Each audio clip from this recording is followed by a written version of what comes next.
We're back for your ears only. I'm Melissa Exelberth. I'm David Alpern with this quote from the news. "Oh, she'll never make it. She's English, white, and a woman." That was jazz critic Leonard Feather in 1945 on the arrival of pianist Marion McPartland, who became a beloved performer and host of the National Public Radio favorite Piano Jazz before her death last week at age 95. Also dead at 95 was Sid Bernstein, who helped import the Beatles and arrange concerts by other musical giants, including Miles Davis, Judy Garland, and Tony Bennett. Now this. Sisters, there were never such devoted sisters. Never had to have a chaperone, no sir. I'm there to keep my eye on her. The song was written by Irving Berlin in 1954 for the film White Christmas, and sibling roles played by singing star Rosemary Clooney and non-singer Vera Ellen, requiring a vocal dub by the little-known Trudy Stevens. No such problems prevail when done by the real sisters and real singers Liz and Ann Hampton Callaway in their mutual musical romp titled Sibling Revelry. It made its debut in New York nearly 20 years ago and returns there for the first time in 15 years this week at the 54 Below Supper Club. Liz is an award-winning veteran of musical theater with major roles in Cats, Miss Saigon, Merrily We Roll Along, and more. Ann is an award-winning cabaret diva with more than a dozen CDs of her own on tracks and many more. She's also a pianist, composer, and lyricist, notably creating songs on the spot from words shouted out by her audience. This weekend, Liz, with the higher voice, is in Oklahoma, and Ann with the lower is already in New York. But for your ears only, both sisters join us now to talk about their work apart and together. Liz, Ann, welcome to our show. Thank you. Thank you. Did you notice my voice was higher as I said thank you? You can untie your Hello, shoes. Melissa. You can untie your shoes later. You were born. You both were born in Chicago, and a pretty musical town. But was yours a musical family, Ann? Well, Liz and I have remarked over the years how we didn't realize that we were the Von Trapp family of Chicago. we thought everybody's mother sang torch songs in the middle of the afternoon, and everybody's dad sang scat.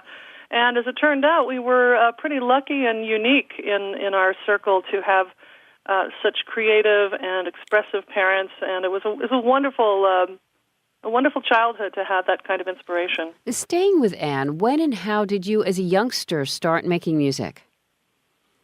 Well, I remember watching my mother play the piano as a baby and just so fascinated with her singing and playing the piano at the same time. And I remember she lifted me up on her lap and put my hands on the piano, and I immediately started my love affair with the piano. And, of course, hearing great music on a record player and inspired me to start singing and making up songs. And I've pretty much, since I can remember, been singing. And Liz, when and how did you start performing?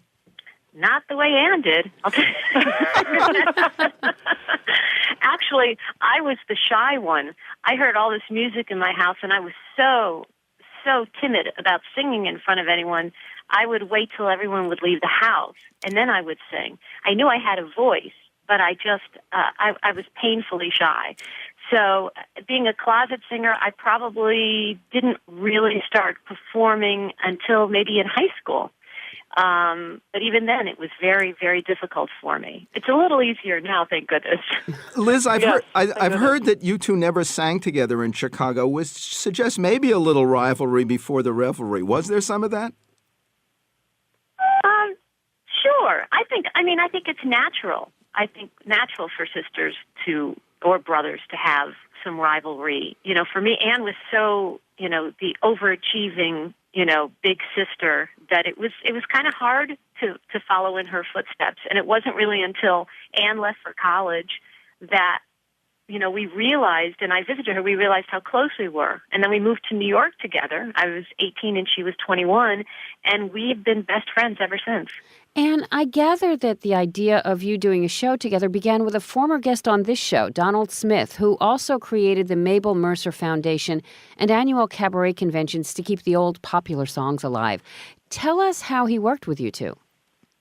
Well, Don was, of course, such a huge force in the cabaret world, and he had really done so much to promote the music. He had actually helped discover me in New York, and when he realized that Liz and I should have done an act a long time before, he finally called us up and said, "Would you girls put together a show for the Russian Tea Room series I'm producing?" And Liz and I spoke to each other, and we realized it was about time that we got together and pooled our resources. And so, because of his request, we made our first sister act, which was sort of a precursor to Sibling Revelry, called Together at Last. And it ended up being an incredible, wonderful part of our performing lives. And Liz, how did you move after that toward musical theater on and off Broadway? I was doing some shows in high school, and I realized how much I loved it. It actually coincided with our parents got divorced when we were in high school, and I realized by doing shows I could have almost another family, and I love the community feeling of being part of a cast. So that's really why I started, doing shows and why I fell in love with it. So when I moved to New York, really the only thing I thought about doing was theater. And so I branched out and started doing concerts and cabaret, quite a bit later. Really when Anna and I started doing Sibling Revelry, that was the first kind of non-theater work I did when I got to New York. And I love being able to do all kinds of music. Theater is still probably my first love, but I love getting to tour around the world and travel and do all these different concerts. And, of course, there's nothing I love more than singing with Anne. Oh, that's nice. and so I'm sorry, excuse me. I know, it's emotional. We try to do that. And what are the biggest changes in Sibling Revelry since you debuted it? Well, first of all, what you're going to hear is a nice balance between the original show and some updated tweaks in the patter and the a song thrown in and a few new songs in the huge medley. But I think the biggest thing that you'll hear is that we have so much more to bring to the songs from our life experience together. And our love for each other has grown through the years from doing so much performing together. It's really brought us closer together. Broadway veteran Liz Callaway and cabaret diva Hampton Callaway bring their Sibling Revelry show back to New York this week at 54 Below, 254 West 54th Street in Manhattan. When other friendships have been forgate, ours will still be great. Ba-doodly doodly chuck, chuck, chuck. Quote from the news, "The bad guys are the fun guys." That was Elmore Leonard, master of crime stories for print and pictures, including Get Shorty, Be Cool, Out of Sight, and Stick. Dead last week at age 87. Next, The Butler, a black and White House view of civil rights before and after the '63 march, for your ears only.